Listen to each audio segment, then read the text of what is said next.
Welcome. The testimony that we are going to hear today is a prime example of how our God works.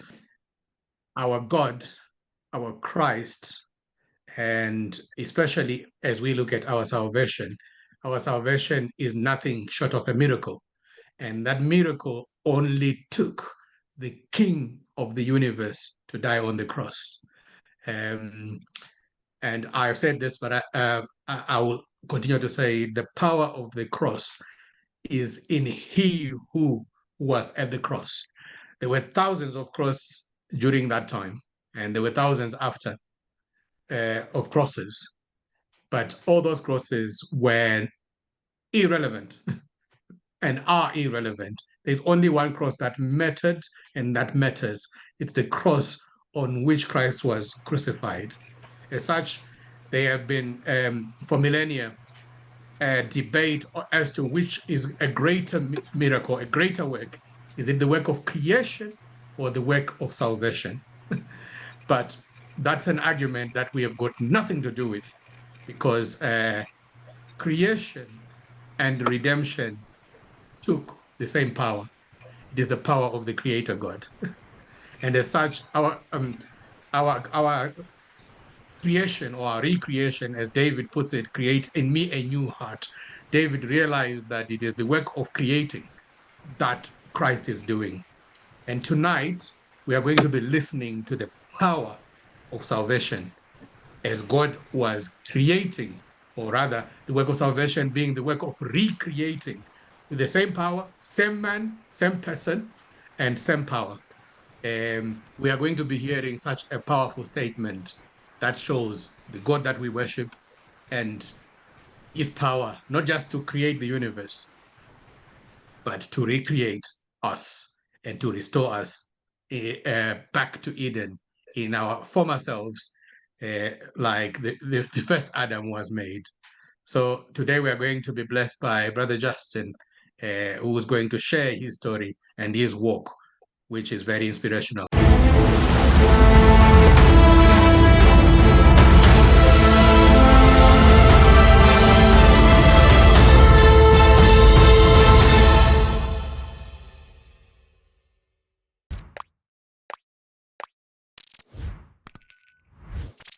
Thanks so much. Yeah, I was very pleased when I spoke to Talent during the week, who asked if I could perhaps share a few of the experiences that I've had in my life, as been a major blessing to me, and I hope it will be one to you as well. So, as I say, we all have, as Talent was alluding to, that God works in miracles in many of our lives. The fact that anyone becomes Christian, I think, is a miracle, because it's an internal work of salvation that God does in us, obviously. And in my case, just for a bit of context, I grew up in quite an atheist family. My dad was a geologist by profession. I think to be a geologist, you almost have to be atheist, actually. It's one of those professions that doesn't fit well with Christianity. My sister is a geneticist, and she actually married a professor of genetics as well. So very kind of sciencey background. My mum was kind of neither here nor there. She wasn't too bothered. So we never really spoke about religion. We never really spoke about the idea of God. We never spoke about faith. We never spoke about any of these things. It just simply was not an issue in my childhood. And I think looking back, simply because my religion was science. The way science is constructed, the way science is presented in society as this kind of panacea, this kind of solution to mankind's problems, it is in a sense the same format as a religion takes. It's a kind of substitution within the UK of a religion. And that was kind of mine growing up, even though I didn't realize that. So I went to your average kind of standard secondary school in the UK, which perhaps many of you did too. And you'll probably echo my experience, where that was pretty devoid of anything religious as well. We might have had an RE class, but you certainly didn't learn anything in it. So I went through my formative years, my teenage years, and I simply didn't consider the idea of God. And I know that sounds really weird, but I just didn't. I wasn't quite as strong as my other members of my family, so I wasn't bold and, I would say, arrogant enough to declare, oh, God doesn't exist. I just thought it was impossible to tell. I thought, how can any humankind find out whether God exists or not? It's one of those things you'll only find out, once you've died. So that was my not very deep thinking on the issue, I think. And so life continued, and I was then in my 20s. I followed the same kind of academic approach, I guess, as many in my family. So I did a postgraduate degree, and then started to study for a PhD up at Nottingham University. And I was halfway through that PhD, and something kind of really unusual happened for me, because I've been extremely healthy up until that point. I'd never had any particular health issues at all. And one day, I kind of just felt that something was badly wrong inside me. I was just pottering along I was actually abroad, but I was doing kind of normal things, taking a bit of exercise, and I thought, oh, something is really wrong inside me. And I thought, do you know what? I need to go and sit down. And very, very quickly, I felt kind of really very unwell. And my legs started to go funny, and I started to feel really, really sick. And I thought, I don't know, no idea what this is, but I better go and lie down. And I called the doctor, and they just said, okay, we'll just wait and it'll probably pass. And then over time, over the next few days, it was pretty clear that it was pretty serious. And so I did what everyone else in the UK does. You turn up to the NHS. And over the course of the next 2, 3, 4 months, I was studied to pieces. I had scans, I had blood tests, I had I had cameras put in my muscles, I had everything. And it turned out that I'd come down with some kind of neurological or muscular disorder, but they didn't really know what it was. But it was quite serious, because I couldn't walk. I couldn't lift up anything. I see Ian picking up a glass of water. That would have probably been my limit. I wouldn't have, in fact, even that would have been a struggle. I was having trouble with my sight. I was really seriously struggling to eat. And obviously all these things meant I had to stop what I was doing and then just, focus on my health, as any health condition is, it's got to take priority. And so I returned back to live with my parents, who were in Surrey. So I was up in Nottingham. I was taken back to Surrey, and there I stayed. And the 6 months that I was ill then turned into a year. And we were no further forward. I was still lying in bed the whole time, unable to do anything. As I say, I couldn't really see, I couldn't walk, I couldn't move my arms at all. And that 1 year then turned into 2. I tried natural remedies, I tried complementary therapies, I tried everything. And to be honest with you, nothing even came close to helping. That second year then turned into 3, it then turned into 4. I'm going to work this out. It then turned into 5 years. And I was literally in one room the whole time. I never went out unless I went to hospital. And I was really very, very poorly. And by this point, of course, it was quite destructive to every other aspect of your life. So socially, emotionally, I had a girlfriend at the time. Would have happily married, and we had to split up. I was doing a PhD that I loved. I was just about to go out to Antarctica, which I was so excited about. That had to stop. All your career aspirations, your job aspirations, your personal aspirations just evaporate before your eyes, and it's a very, very stressful experience, which I'm sure in some extent many people go through. I still, to my shame, I still didn't turn to God at all. I still had no interest in the Bible or anything religious. And I just thought, well, do you know what? That's just one of those things that happens in life. Some people are lucky, some people are perhaps unlucky. And it just happened that I was lucky for the first part of my life, and then I hit something, and now I'm very unwell. And the health authorities, in a sense, have given up trying to work out what my problem was some time back now. So I realized that there was no answer going to be coming from them. And the toll really had got not just very strong on myself, but my mum was really my primary carer. My dad worked abroad for much of the time in Africa. And it got to a point where she was struggling so much emotionally, not just with my illness, I think that was a big factor, that when it was just me and her in the house one day, she tried to take her own life, which was very distressing because I couldn't do anything about it. I knew it was happening in the house, but I was unable to stand. I was unable to move myself. So I couldn't really do anything about it. Eventually, later on that day, or I think the following day, someone came, and I was able to explain, and I think my mum herself explained, and she was taken into a psychiatric unit, where she stayed for a month or two. And that left me with no carer, basically. I had no one to look after me. So the social services decided they just said to me, where would you like to be? Where in the world would you like to live? Because it doesn't matter to us. So I said, I'd like to return back to my town of birth, which was Swindon in Wiltshire. That's where I grew up. And they arranged the whole thing. So I went to Swindon. I had a house there. I was given carers for 3 or 4 times a day. They would come in, they would make my meals, they would help me with washing, they would help me with toileting, they would help me with all the things that I couldn't do. And the main care I had, I got to really like, and very early on in knowing her, she said to me that she was a Christian. She was something called a Seventh-day Adventist Christian.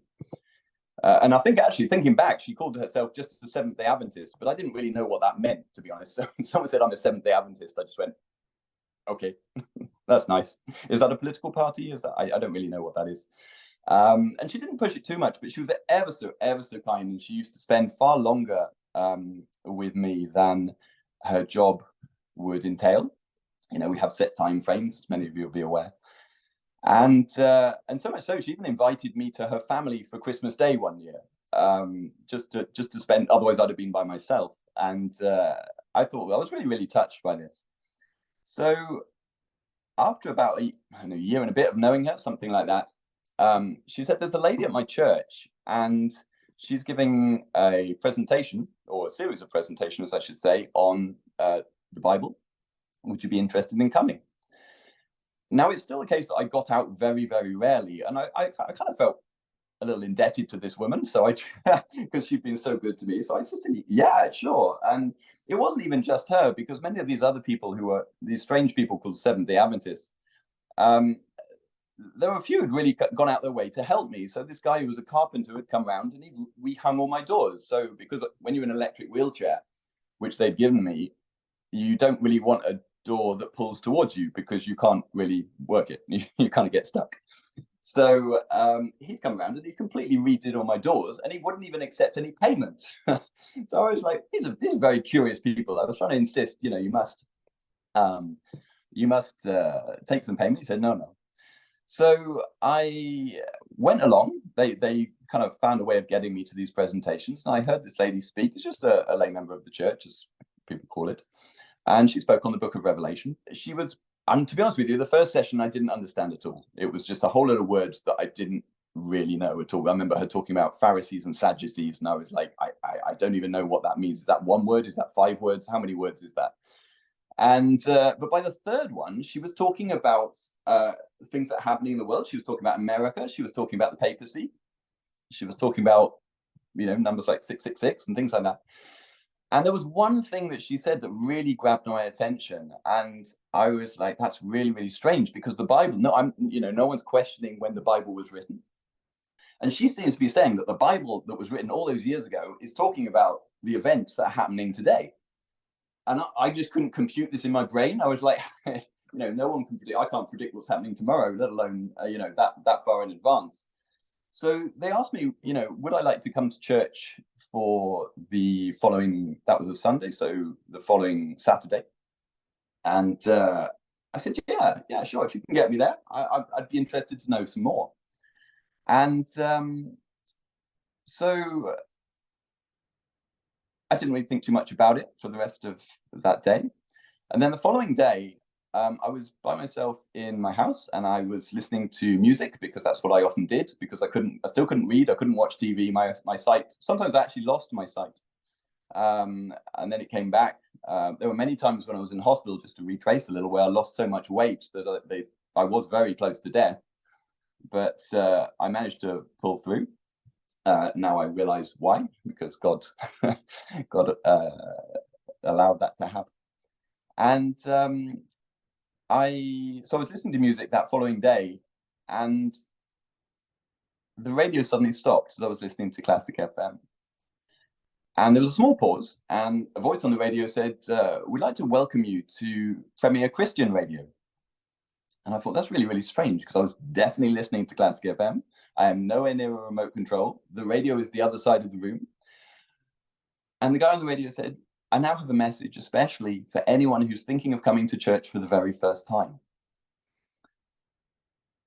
And in that moment, I kind of instantly went from a complete unbelief to a knowledge that something is out there. I didn't know what, I didn't know who, I didn't have any conception at all as to what form this take, but something was watching me, because there's no way in my world of probability that having never actually gone to church, that within 24 hours of agreeing to go to church for the very first time, my radio would change station and give me a message specifically that applied to me. You know what I mean? So I was like, something is out there. And I remember just looking around my room for like 45 minutes, because I was by myself thinking, what is there? This is rather creeping me out, but I'm absolutely amazed by it.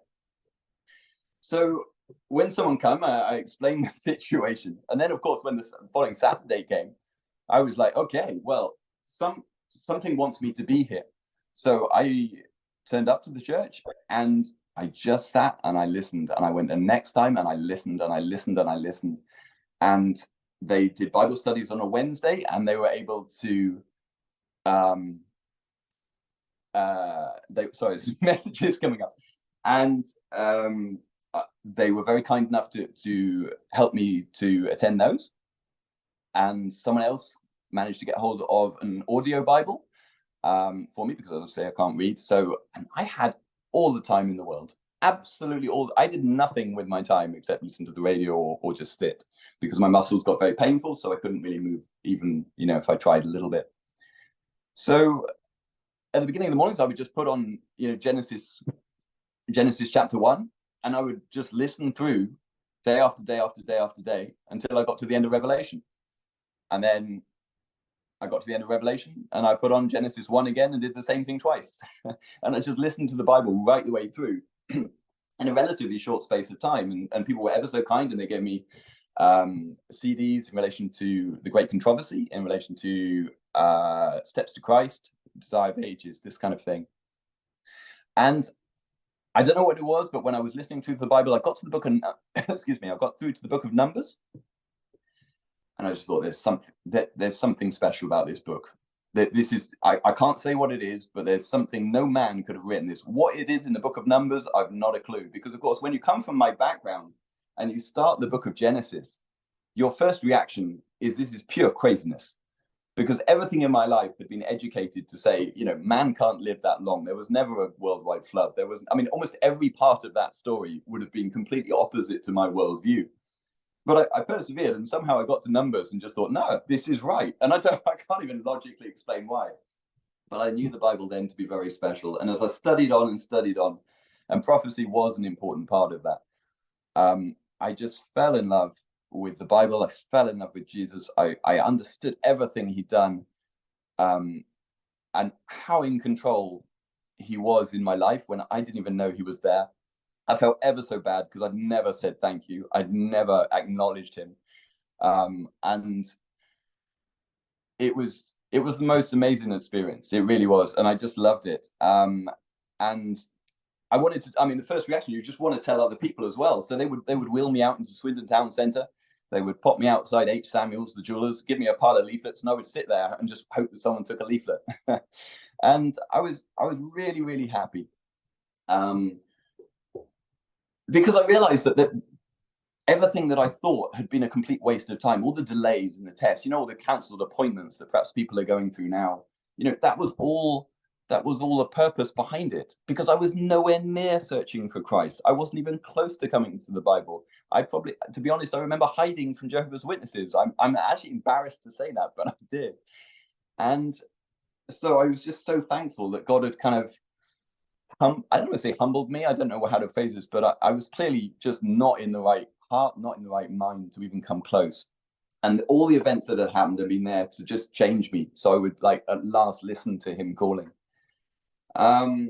So obviously, reading through the Bible, one of the first things you want to do, as I'm sure as say, I'm echoing many of the feelings that I'm sure you've personally gone through, is I was reading and I went, do you know what, this baptism is important. Being baptized seems to be really important in the Bible.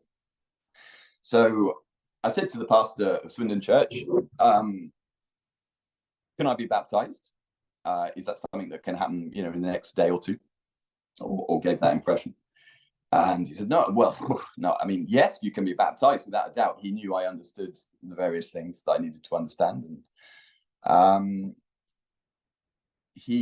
so they made an arrangement for the date, but it was like, it seemed really far off. It was like 8 weeks or 6 to 8 weeks away. And I was like, wow, this is, what happens if I die between now and that time? Because I've been so close to death on several occasions that I kind of thought like that. I thought, well, what happens if I die next week? And there were verses in the Bible, I won't say them, but there were verses in the Bible that were concerning me, if I died but I wasn't baptized.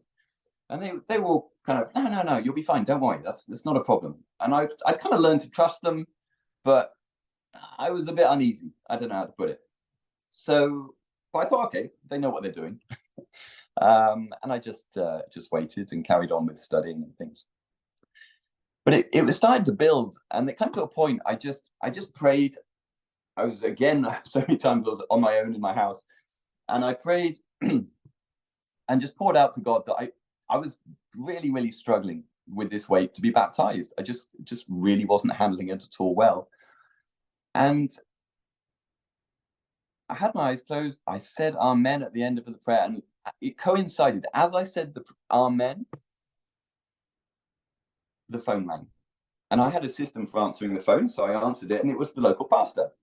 And he said to me, look, we've had a cancellation of an event that we were going to do was it next week or the week after? I can't remember. Is it okay if we bring your baptism forward a bit? And I was, yeah, that'll be fine. And I just thought, wow, this prayer thing, you read a lot about it, but you can get the answer to the prayer before you finish the prayer, even though yes. So I was just so buzzing. I was kind of wheeling around my little bungalow in my electric wheelchair at top speed. Just, I don't know why, I just wanted to get rid of energy. But I was so stunned at how prayer could be answered like that, because again, conceptually, I'm still trying to change the way I see life and see the world. And truly, God knows what we're going to ask before we ask it. And so I was baptized. It was a beautiful, beautiful experience. The pastor was ever so concerned that he was going to drown me. And he didn't realize how wheelchairs work and things. So we got there in the end. But I was baptized in my wheelchair. A delightful day, definitely. And my Christian life kind of progressed, I guess. But I was still heavily incapacitated in what I could do. I needed help for everything. I couldn't help anyone else at all, or at least not physically, which was a frustration. But I'd come to see and this offended people at the time, I'll be honest with you, but I came to see my illness as one of the best things, or sorry, not one of, I'll be honest. I came to see the illness as the best thing that ever happened to me. And people struggled when I said that. For whatever reason, I don't know. But I realized what I've previously said. But I recognized that there's a lot of healing in the Bible. Yeah, I think you guys have probably noticed that. There's a lot of healing going on. So after a little while, I thought, you know what, I'll ask God. So I prayed again, and obviously by this point, I'd really come to the idea this prayer thing is well worth it. This is some powerful tool that He's given us. So I prayed, what was God's will? I was more than happy, and this is a genuine statement. I was actually okay with staying ill. I think I said to God, look, if being ill can reach someone else who's disabled, because you have this kind of connection. I'm sure if you're deaf, you have a connection with other deaf people. If you're in a wheelchair, you have another connection with other people in wheelchairs when you're wheeled through town centers or whatever. I don't know, but when you see people, obviously you have that empathy and compassion towards each other because of your shared experience. And I said to God, look, if if it's good for me to be in my wheelchair, and if it can save one other soul, then that's where I need to be. But if it's not, I know you can heal me, right? But I just don't know what your will is. I'm not going to ask to be healed. I don't think I ever asked to be healed, but I did want to know what God's will for me was. And this was during the prayer. And I don't really know how to phrase this. I think someone else, when I was speaking to many years ago, described it as a voice that's not a voice. So it wasn't an audible voice, but it wasn't my thoughts. It was a phrase that was put into my head. And it was a very foreign experience. I've only had this happen to me twice. And it was literally a statement that said, I allow these things to happen to you so that you learn the faith to overcome them.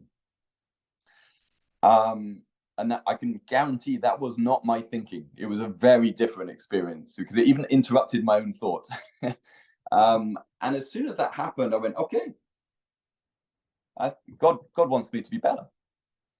And I had tried, I would say 1,000 times, as a rough estimate, in the first 4 or 5 years of being ill to stand. And it's kind of embarrassing, I'll be honest with you, because you try more determination, you try faster, you try slower, you try any method to do it differently from the time that didn't work before when you fell and you just collapsed or whatever.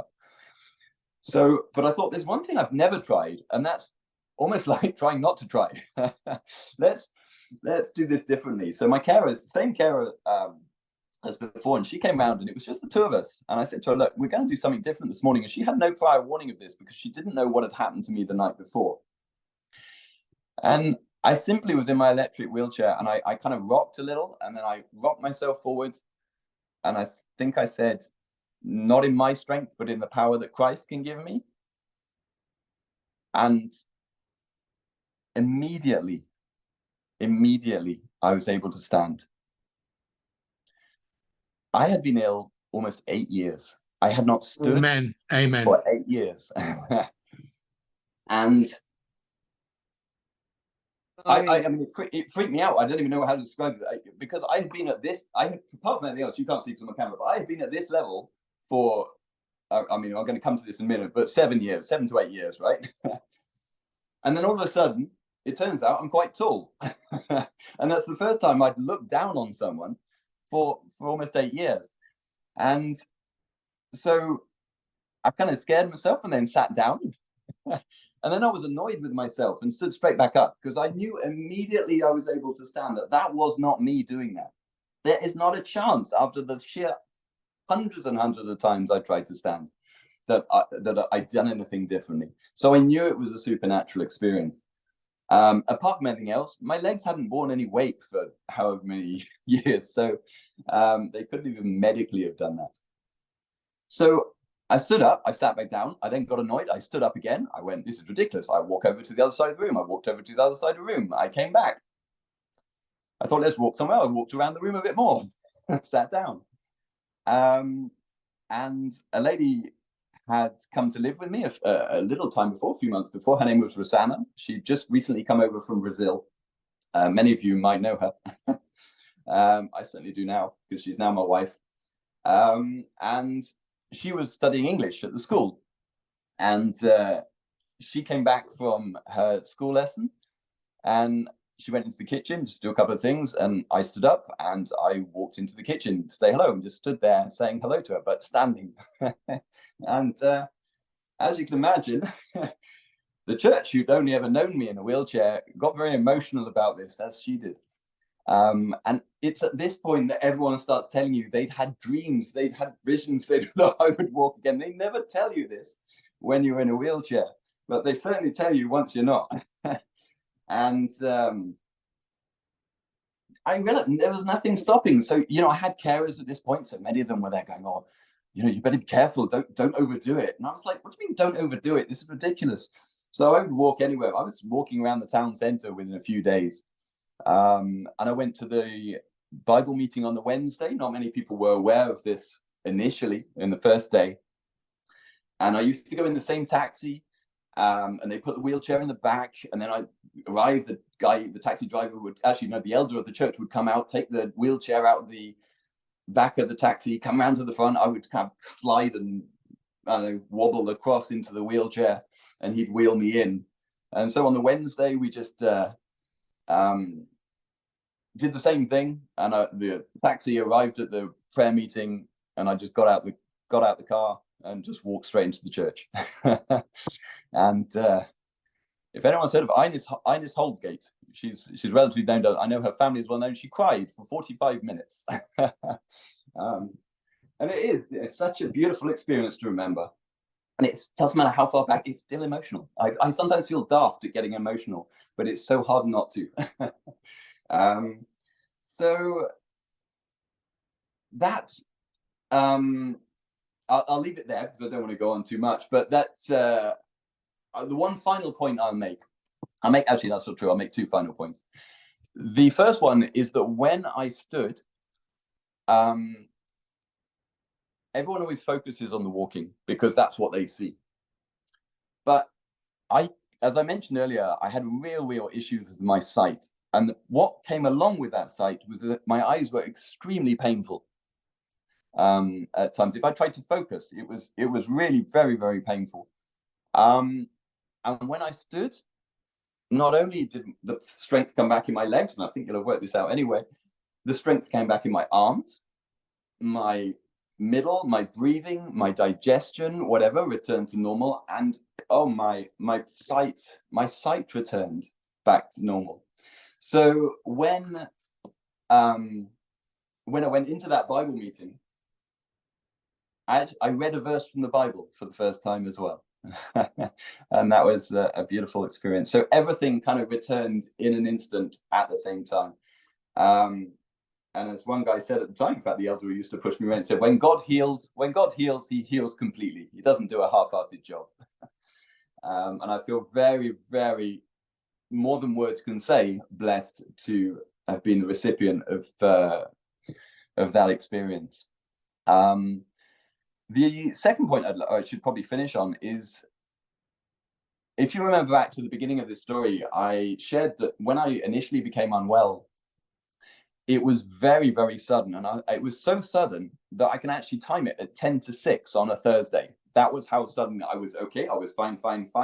And then boom, wow, something is badly wrong. When I kind of looked back, I didn't realize this at the time, but when I looked back, the day in which I got better was exactly 7 full years to when I was ill. And that taught me a valuable lesson, because sometimes things that happen in our life feel quite random. I know I'm talking generally to people who are Christian, but God has his timing for everything. And we don't understand that timing. And we try and understand it, but we get nowhere.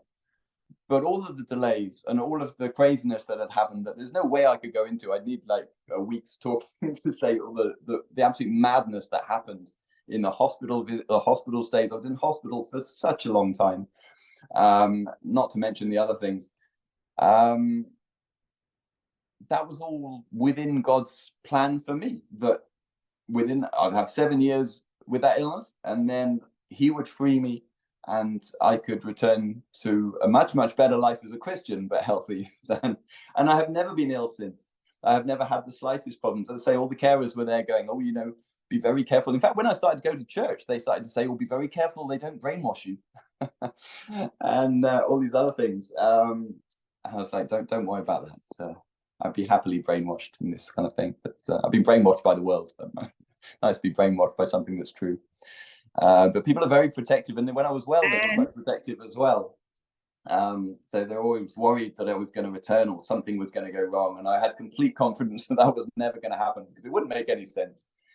So, did you tell the hospital? That's a good question.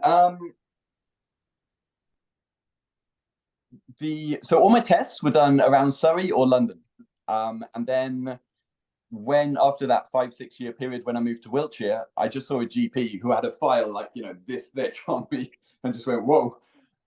So it would have actually required me to go back from Wiltshire to the London hospitals or to Surrey, and then try and remind the people of someone they saw probably 5 years before, because obviously most of the testing was at the beginning part of my illness. within the first 2 years, and probably within the first year, realistically. So the answer to that really is no. The GP obviously found and just went, wow, that's weird. Yeah, I'm not sure. I think it's pretty much all they said. But in terms of the original medical staff, they were just in a different part of the country, and it was so many years back. No, I'll be honest, I never did. I was never really able to get in touch with them. What was your diet before you became ill, and did it change during the time that you were trying to recover? No, it might have even taken a step backwards, if I'm going to be honest. I didn't really hear anything to do with a health message until I was already healthy. I think people are nervous. I mean, there might be a couple of reasons for that, but if you see someone in a wheelchair, maybe there's an element to which people are wary of talking on such issues. So when I was younger, I was vegetarian. When I was maybe 17 or 18, for reasons of the environment or maybe animal rights. I didn't like the idea of killing animals. I was 33 when I became Christian, just to give some kind of context. So I was vegetarian for many, many years. The only exceptions to that perhaps were when I was abroad. I might sometimes have a little meat when I was abroad, or a little, might be pork, might be shellfish. I didn't know the difference, to be honest. So no, my diet only changed after I got better. I'm just trying to work this out.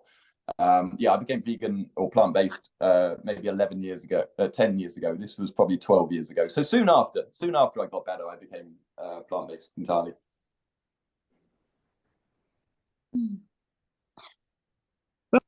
For those that don't know, do you mind sharing maybe how God has been recently working in the ministry that you have happening there in Scotland and where you are now? It will be very nice to also share the wonderful things that God is doing for you now that you've come thus far, if you don't mind. We bought a farm. We're trying to use it for mission purposes. So we invited people. We were blessed to have the resources to start a place with which has maybe 12, 13 bedrooms, something like that. So we have a bit of space for people to come and stay. So we started to run courses on evangelism, medical missionary work, herbal medicine, country living, even a couple of others, topics that are really useful to know about at this time in history, when we know, obviously, with current events, obviously with Bible prophecy, we know where things are tending. It's very useful to know some of these things. So that was great. And we also ran health retreats, I think, as Fran alludes to, where people could come. We would develop programs, natural health programs for people to follow. And because I recognize that God's God can work in different ways, and primarily the health message is a really, really important one. So it's not necessarily God's will for everyone to just kind of pray for a miracle to happen, when you can do things yourself. So he worked in my particular situation for reasons that he knows. But so it was lovely to see people, with diabetes return back to normal, with cancers, with heart disease, with, even autoimmune disorders, really return their illnesses and reverse them. So that was really good. We had a bit of a pause. That was partly my mum, who has dementia, has come to stay with us. I have a daughter now who's 4 next week. And COVID hit about a time which was a bit of confusion as well. But we hope to restart these because they were really special to be involved in. Really special. It's a very powerful part of what we have, the health message. Justin, just one thing that really struck me was that you thanked God for your this condition in the wheelchair because you became a Christian, and because this had happened, you would never have discovered the truth, and that became part of your prayer, didn't it? So God answered your prayer.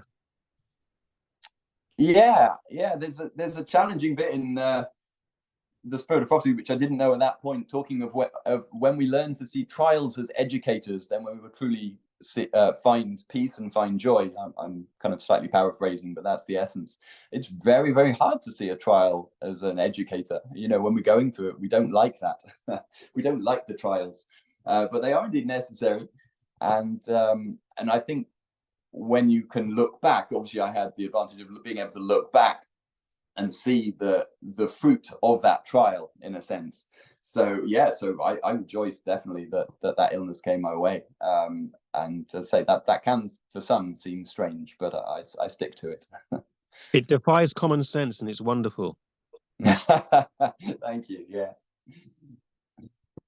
Hi, can I just ask a question? How has this empowered on the rest of your relatives, your beliefs now, or your change of belief? Whether has it impacted them as well? I mean, has it changed their views on God? It's a really good question, and I'll be honest with you, it's a really sad question.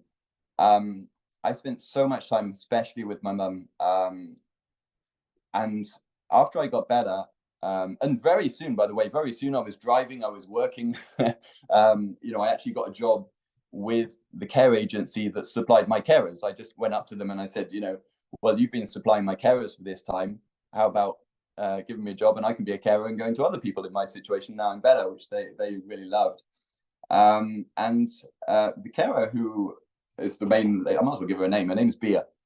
She's back in Brazil now, but we drove together to my parents, and they didn't know what had happened. And I got out of the car and rang the doorbell, and they opened the door.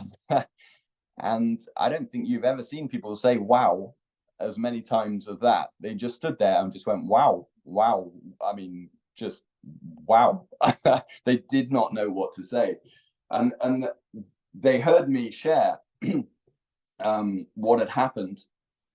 And the frustrating thing for me is, medically speaking, because I was able to walk fine and everything else, that just doesn't make sense scientifically to be happening in whatever way. And no one had any other explanation, but they would not give the credit to God. And it was the only little what's the word, you know, disappointment, let's put it that way, that none of my family, not any member, my dad passed away soon after anyway, my mum, my sister, my aunts, whatever, they asked the most ridiculous questions you can come up with to try and circumvent the idea that God exists. Even though, I mean, they could even see it was immediate. They had so many people come to and tell them who saw it. I mean, obviously I'm married to Rosanna, who's living with me during that time. So they heard her account, they heard my account, they heard the carer Bia's account, and they just said, well, as long as you're better, it doesn't matter. And I was like, no, it does matter. It really, really matters. And that's the world we live in, but it was very sad. You went on to do up your farm, didn't you? So you became a builder as well, didn't you? Didn't you do a lot of DIY on your farm to improve it? We did. I mean, by no means a builder. In fact, I'm extremely unpractical. As I see Tim there. I can guarantee I'm not practical. Yeah, we did do a lot of work, but it was kind of, how do you do this on YouTube kind of stuff. So, but you did it. You rolled up your sleeves and you got on with a lot of it, didn't you? God's education is just so different from man's, and I was brought up with all this kind of chemistry and various parts of biology and stuff, and then I realized, man, I'm an idiot. I really am. I don't know anything. I don't know anything useful. And when you do a PhD, I mean, I really very, very rarely share this, but I share this just for the purpose, right? I was offered the chance of doing a PhD at Cambridge University, and I turned it down because I thought I'd be happier at Nottingham. And actually they paid me more as well, but anyway. But I thought I'd be happier at Nottingham University. And when that kind of thing gets bandied around, you know, people think, wow, this guy must be smart, whatever. I mean, I'll say foolishness because the Bible talks about foolishness, but you suddenly realize that you're caught in this education system that leads you into just this ridiculousness. And, you know, people have these practical skills and obviously fundamentally know the Bible. you're far more of a blessing to mankind than anyone who writes their PhD thesis that sits in a university library and no one ever reads, and admittedly mine was trying to be practical, but you do feel stupid. And yeah, without wishing to go off on a tangent, I'm not a fan of the education system within this world at all, because it exalts the people who are the daftest and despises and kind of teases those people who believe in God, even though, and I've written, for some of you you've seen, I've written even a little book on this, all the science points to the existence of God, all of it, when it's rightly viewed. It's just so skewed when it's told to us. So when you follow the scientific path and you don't believe in God, when you suddenly realize, yeah, you feel really silly. Would you go as far as to say? That. Would you go as far as to say you've got a PhD in lies, like Mr. Yeah, Fight says? Exactly. Yeah. I mean, it's just controlling. As I say, this is a bit of a tangent, but it's just leading your mind into repeating other man's lies, and then being told you're clever for it. So it doesn't teach you independence of thought mostly. So, but praise God, he'll teach us independently the things we need to know that are actually useful for our lives here and for an eternal life. Can I ask a question, Justin? Certainly, yeah. Yeah. When did you decide that, or did it come to you that country living was the best way to go? I never had any doubt that the writings of Ellen White were inspired. I listened to 2 chapters and I immediately know this is right, this is something special, and so basically through reading that, I within, I don't know, maybe 3-4 years, I'm trying to work out the timeline there, but 3-4 years, I'd probably read about 60, give or take 60 of Ellen White's books, including Testimonies 1 to 9. I kind of read from start to finish, and just because I felt, do you know what, I really, really need to know this. And if I don't know it, the only person who's missing out is me. So obviously within that journey, fairly early on, you learn about the health message, and you also learn about country living. So as soon as I read that, and to be honest, it's with the way the world is, you can kind of work it out as well. But as soon as I read the passages about country living in Last Day Events and other books, obviously country living itself, then I kind of immediately made the commitment, right, that's something that needs to happen as soon as possible. That's amazing. That's amazing, because many of us struggle with the thought of country living. So that is amazing. Justin, would you share about you going to Newport? I don't know whether I should mention this, but yeah, okay. So I did attend Newbold College for a little time. It was initially going to be like a 2-year, so 1 year for the undergraduate degree, the second year for the master's. That's obviously now been massively extended, but the reason being, I thought there was probably nothing that could be lost, because if I go to Newbold, well, the local pastor said, had I thought about pursuing a career in the ministry? I said no, didn't even cross my mind. He said I should. A few of the other people said I should. So I attended. I thought there's nothing that I can lose. I can either, if I study there and then decide that the ministry is what God is calling me to, and I never felt a strong compulsion in that, I'll be honest, then that's great. And then, but if that's not the case, then I've just spent a year or 2 studying the Bible. So, what's there to lose? I won't answer that question now with what's there to lose. But I decided after a little time there that the focus on the Greek and the Hebrew was actually not practically useful for people, and could lead to an unhelpful way of thinking. So that's, as I say, I don't actually know who's on the call, so I'll leave it there. But it's not something I would strongly recommend to people. So I was an elder for a little while, in fact for many years, and that's how I served. So, and I'm happier that way, to be honest with you, because it allows probably a greater flexibility than if you are actually employed by the church. I think history tells us that. I hope that was an encouragement to you, because this God that works in my life is exactly the same God that's working in your lives, I'm sure. And I would love to hear some other testimonies from the people on this group, because I'm sure you've got amazing ones to share too. I've done this a bit backwards, because I shared actually the second part in terms of my life and how I came to Scotland and the farm maybe 3 or 4 weeks ago. But that was how I became Christian. And yeah, I think for the time I shall leave it there. But thank you so much for attending.